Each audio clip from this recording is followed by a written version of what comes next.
দয়ার মুর্শিদ পীর মুর্শিদ কাবলায় কাবা শাহ সুরেশ্বরী। আমি আমার পীরের নগণ্য অতি নগণ্য ভক্ত। আজকে কুরবানি সম্বন্ধে সামান্য আলোচনা বা আলোকপাত করতে চাই। তাই কুরবানি সম্বন্ধে আগে জানতে হলে কুরবানি শব্দের অর্থ কী সেটা আমায় জানাবো। কুরবানি শব্দের অর্থ নৈকট্য। কারণ আমাদের সমাজে পশু কুরবানি করা হয়। আসলে পশু কুরবানি করলে কি আল্লাহ নৈকট্য লাভ পাওয়া যায়? কেউ কি আল্লাহ নৈকট্য লাভ পাইছে বা পেয়েছে এরকম কি বোঝা যায় বা জানা যায়? সেটা যদি না জানা যায়, কারণ কোরআন কি বলতেছে, তোমার পশু মাংস অথবা রক্ত আল্লাহর কাছে পৌঁছায় না, পৌঁছায় কি তোমার তাকওয়া।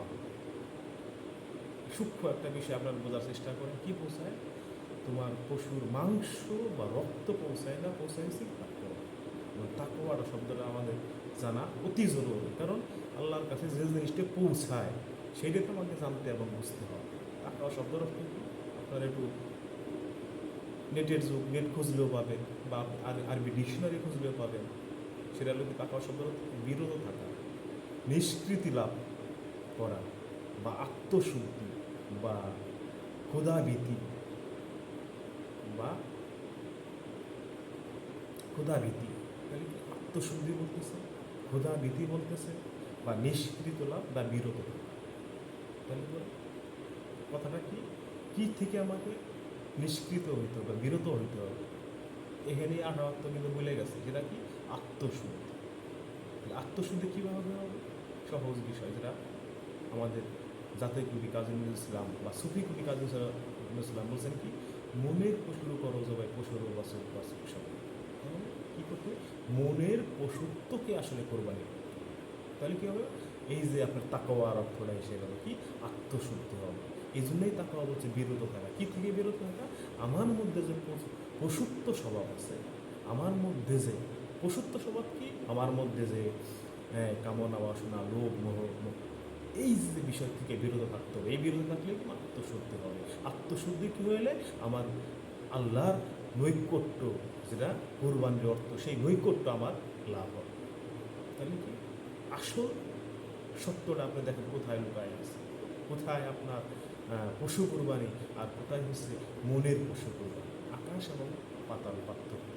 কারণ কোরআনের আর একটাই আছে যে তোমার প্রিয় বস্তু কুরবানি।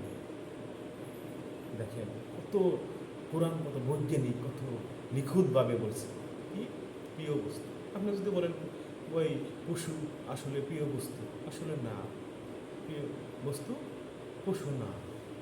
পশু যদি প্রিয় বস্তু হয় তাহলে মানুষ তো ওই পশু কুরবানি করে আল্লাহ নৈকট্য লাভ পায়। কারণ এখানে আপনার মিলান যে পশুর গোস্ত বা মাংস আল্লাহ নিকটে পাওয়া যায়, তাকওয়া হচ্ছে। তাকওয়াটা কি হইতেছে? আত্মশুদ্ধি। আত্মশুদ্ধি কীভাবে হইতেছে? মনের পশুর কুরবানি করলে আত্মশুদ্ধি হইতেছে। এটা কি কুরবানের সাথে মিল হইতেছে। আপনি কুরবানি করবেন, আপনার নৈকট্য লাভ হবে। কুরবানি করতেছেন, আপনার তাকওয়া হইতেছে না। তাকওয়া তো হইতে হবে। কুরবানি কি আল্লাহ বলতেছে, তাকওয়া আল্লাহর কাছে পৌঁছায়, গোস্ত মাংস পৌঁছাইতেছে না, পৌঁছাইতেছে কি তাকওয়া।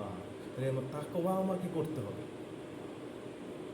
কুরবানি বুঝতে হলে তাকওয়া বুঝতে হবে, কারণ আল্লাহর কাছে পৌঁছাইতে হলে কি তাকওয়া আল্লাহর কাছে পৌঁছায়। তাকওয়ার মধ্যে মানে আল্লাহ নৈকট্য লাভ হইতেছে। তাহলে আমরা কি বিভ্রান্তির মধ্যে আছি? কারণ আমরা আসলে কি নিজেরা কোরআন করি না, কোরআন গবেষণা করি না। কোরআন কি করে বলে আর আমরা কি করি? কোরআন বলতেছে আল্লাহর কাছে তাকওয়া পৌঁছে, গোস্ত মাংস পৌঁছায় না। তাকওয়া অর্থ আমরা জানি না, কারণ মৌলবী মৌলানা মুফতি হাফেজকারীর এক কথা বলতেছে, তাদের কথা আমরা বুঝতেছি। তো নিজের আগে আসলে কি কোরআন গবেষণা করে দেখতেছি, কোরআন গবেষণা করতেছি, কোরআন চর্চা করতেছি, কোরআনকে উপলব্ধি করার চেষ্টা করতেছি। কারণ হাদিস বলতেছে এক ঘন্টা জ্ঞান অর্জন 70% বেড়ে যুক্ত। তুমি কোনো জ্ঞান অর্জন করো, আগে কি সত্যটা বুঝো, তারপরে পালন করো। পুরো হাদিস বলতেছে আপনার চিন্তাশীল জ্ঞান অর্জন করতে হবে। তাহলে কি কোরআন গুরুত্ব দিচ্ছে তুমি আসলে বিষয়বস্তু বুঝো। আমার সুরশ্বরী কাবলাদান বলতেছে নূরে হাকে হক আছে হক সিনে হবে ইবাদত করো যদি পারো সেই ভাগে না নাসি নিয়ে ইবাদত করিবে কাহার ভূতের বন্দিকে হবে না খোদা ভূতের বন্দিকে হবে না খোদা। তাহলে আপনি বুঝতে হবে আপনার কুরবানিটা কি। কুরবানি বলতেছে আপনার গোস্ত মাংস আল্লাহর কাছে পৌঁছায় না, পৌঁছে গেল তাকওয়া। আমরা তাকওয়া বুঝি না, আমরা পশু কুরবানি করে করতেছি। পশু কুরবানি তো আল্লাহ বলেন আমরা গোস্ত মাংস পৌঁছাইতেছে না, পৌঁছাইতেছে হলো তাকওয়া।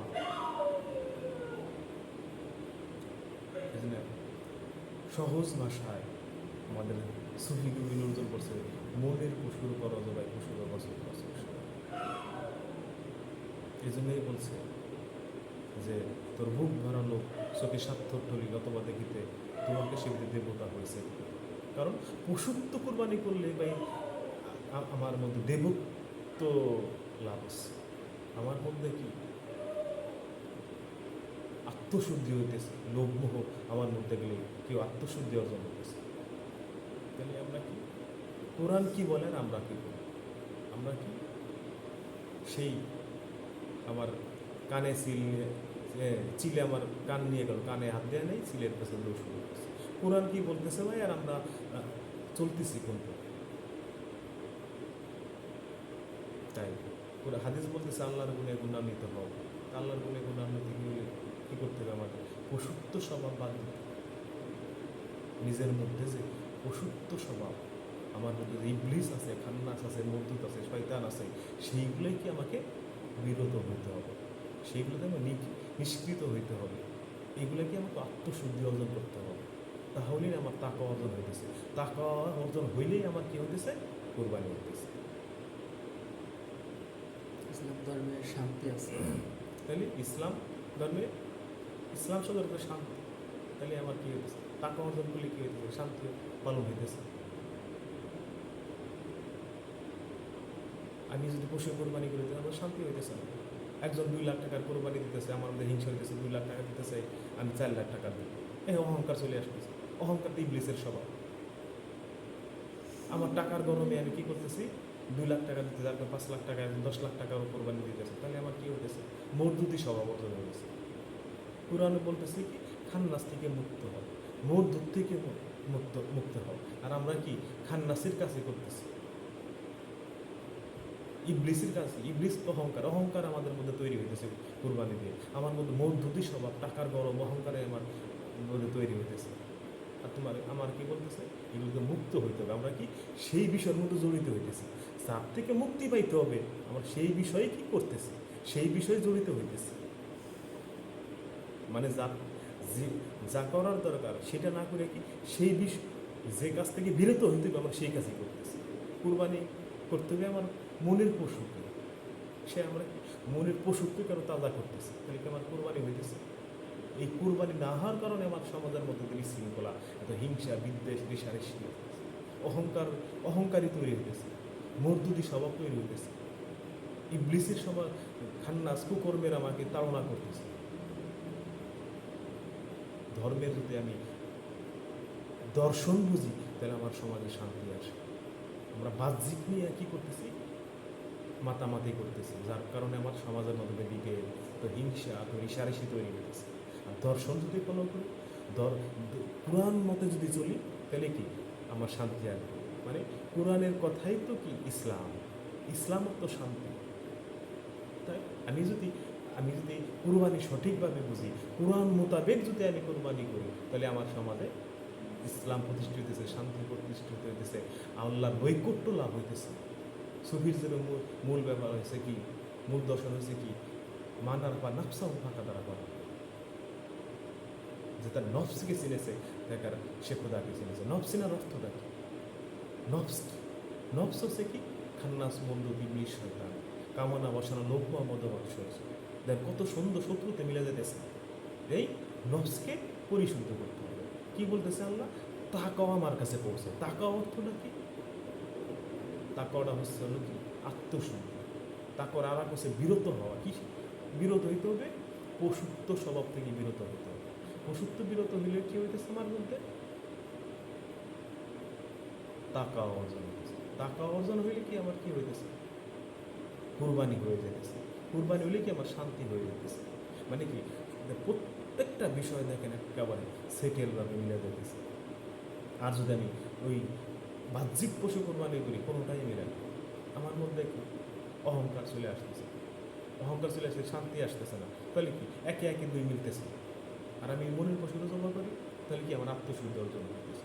আত্মশুদ্ধি অর্জন হলে কি হইতেছে? তাকাও হইতেছে। তাকাও হইলে হইতেছে আল্লাহর নৈকট্য লাভ হইতেছে, আত্মশুদ্ধি হইতেছে। তাই